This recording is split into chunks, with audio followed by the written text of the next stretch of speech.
This week in comics, in the lands of DC, we get Lazarus Planet and a bunch of new characters.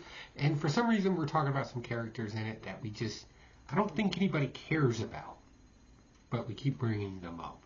In the lands of Marvel and Fantastic Four, we find out what happened in New York finally. And guess what? It was Reed Richards' fault. It's always Reed Richards' fault. Like, seriously, we need to fix this. And in the Land of Independence, we get a He-Man story, or stories, because we're going to rehash another multiverse thing in He-Man. Hopefully this time it works. Let's talk about it. All that and a few other comic books. But first, let me try to sell you some coffee. Let's use the Evil Layer promo.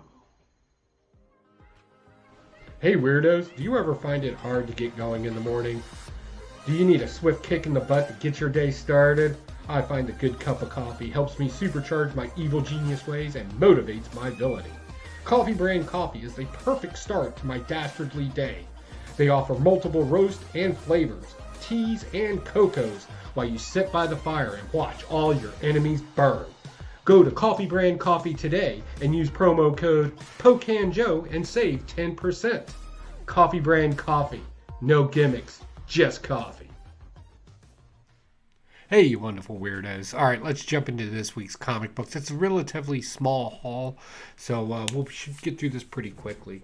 We're going to jump right off with Lazarus Planet. This has been pretty good. In this one, we get about 4 stories again.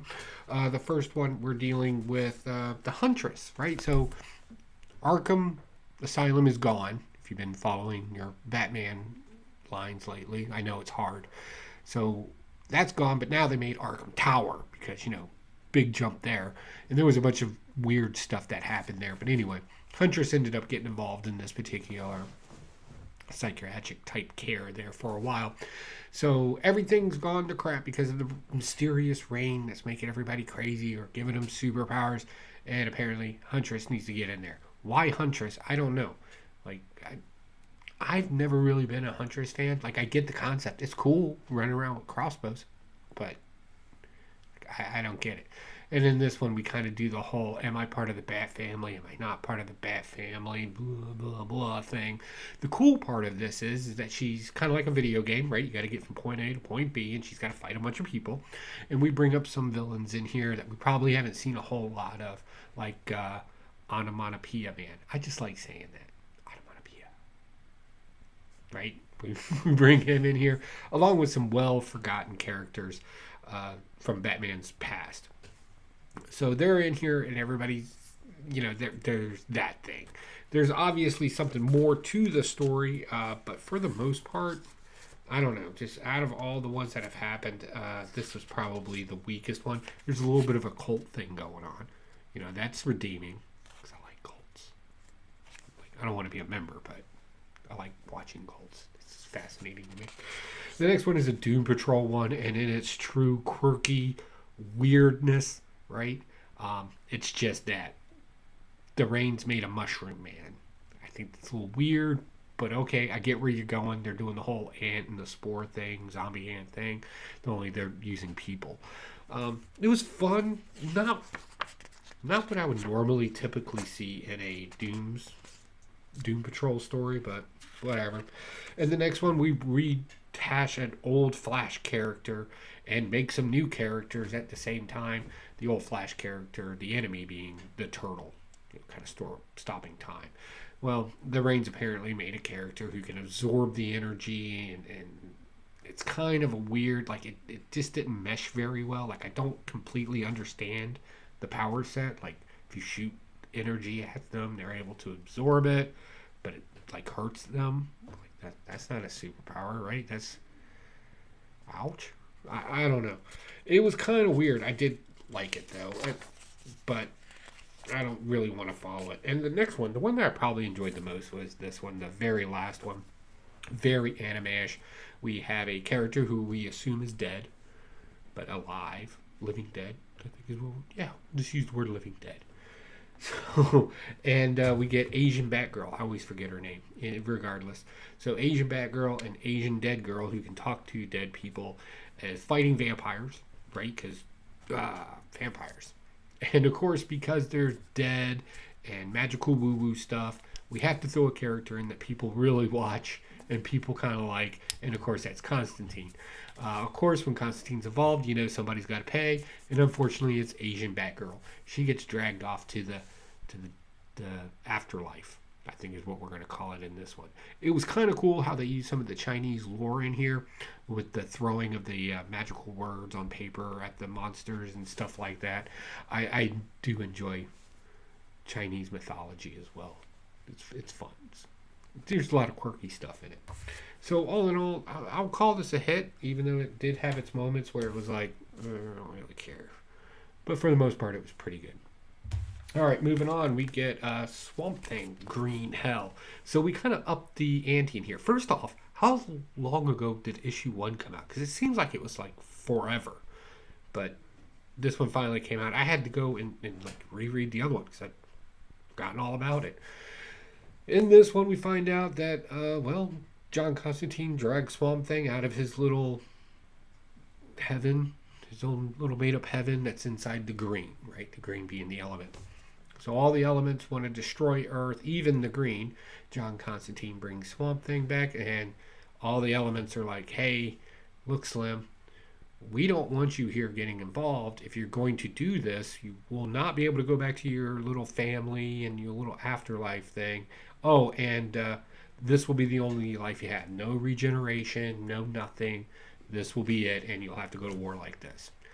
And of course, Swamp Thing looking down at a child and the people in distress is like, all right, I guess let's do this. Let's go to war. So now they're going to war, and they are literally bringing an army out of the depths of the ocean to destroy humanity overall because they've had enough of your mess out there. They're tired of you. You destroyed the Earth, so you got to go away. You can do better. So, all in all, for a short explanation, it really is a good story and great visuals in it. Strong visuals in it. Next, we're jumping into Marvel. So, we picked up Myrtle World, and of course, we got Moon Knight on it, and of course, it's a robot. We also find out in this the past, or the current situation, a little bit of both, about one of our final characters that we don't know anything about. And we find out she's a Hydra agent, like super duper ninja Hiya agent. Deadly. La Femme Nikita.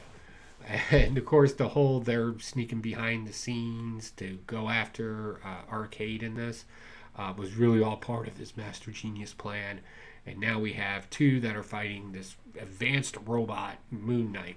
It was funny because nobody had any or sayings from Moon Knight in it, so they just kind of used like some generic line like "face the power of the moon" stuff. It was kind of funny. It was funny, but all in all, this has just been kind of a dud story for me at this point.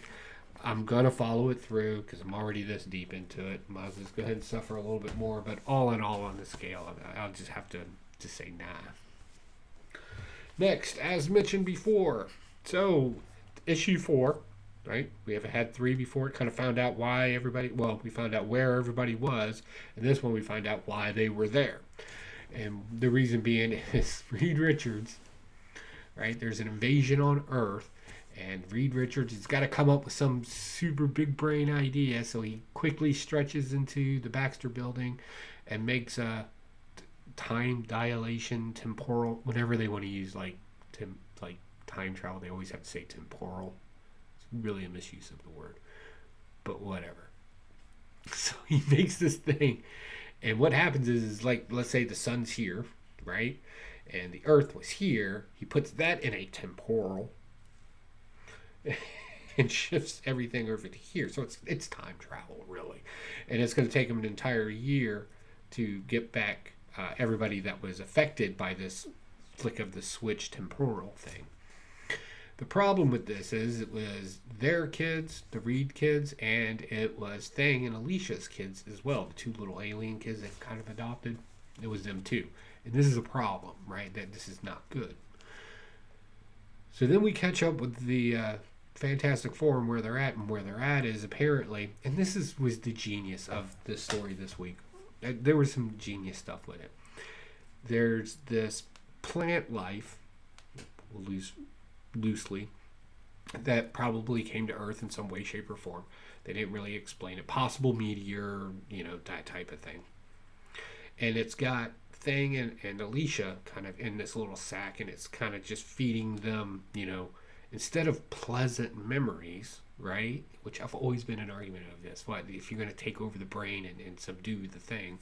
Why would you give them the best life ever, right? You want to elevate their energies and elevate things moving through them. So they're reliving this whole situation that happened in New York, and of course, this is a problem. So, and then of course Reed Richards and their little daydream thing finally breaks down and cries. It was sad. It really was. But they're finally free, and they're gonna hug and make up, and I guess wait for the kids. I liked this issue. Don't get me wrong. I like this issue.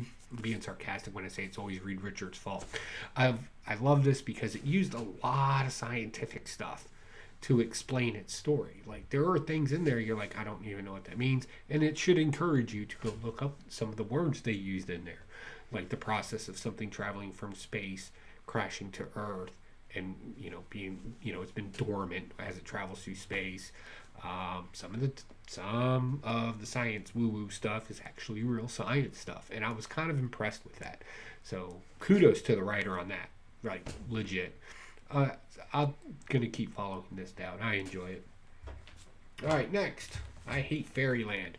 So Gert here has to go take a bath because apparently she stinks. It's a whimsical story. It's meant to be a gag. What happens is they go to the wrong lake and a sea monster eats her. So while she's in the belly of the beast, being Noah and stuff, she kind of loses track of time and thinks she's been in there a very long time and makes herself a boyfriend. Right? Friends come and save her. She finally gets out of the thing and goes off. But what this ended up doing is creating another living character because the thing came alive. A Pinocchio, fleshy Pinocchio effect. And it's in love with her, obviously. So now we're doing this thing where we're making bad decisions and doing just the wrong thing you can do, right? And we're creating problems that eventually will catch up with us. What a great metaphor. What a great metaphor. Just saying. All right, last but not least. Well, yeah, it is. It is done. We got Masterverse. So we kind of did this, or comic books kind of did this a while back, and that turned into just a horrible read. In this one, we're taking a different route with it, as far as I can tell. In this one, we got the Sorceress. You may know her. She turns into the bird. And we got Zordak. I love the concept of these two characters kind of being the mainline story in it, because you got the magical woo-woo and you got space and logic, right? And they're trying to determine if the new He-Man that's come to be is really worth it. So the best way, right, to find out the future of something is to take a look at its past. So they're looking at all these other He-Men that are out there.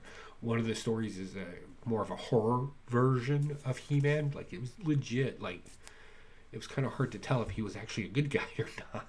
It was scary.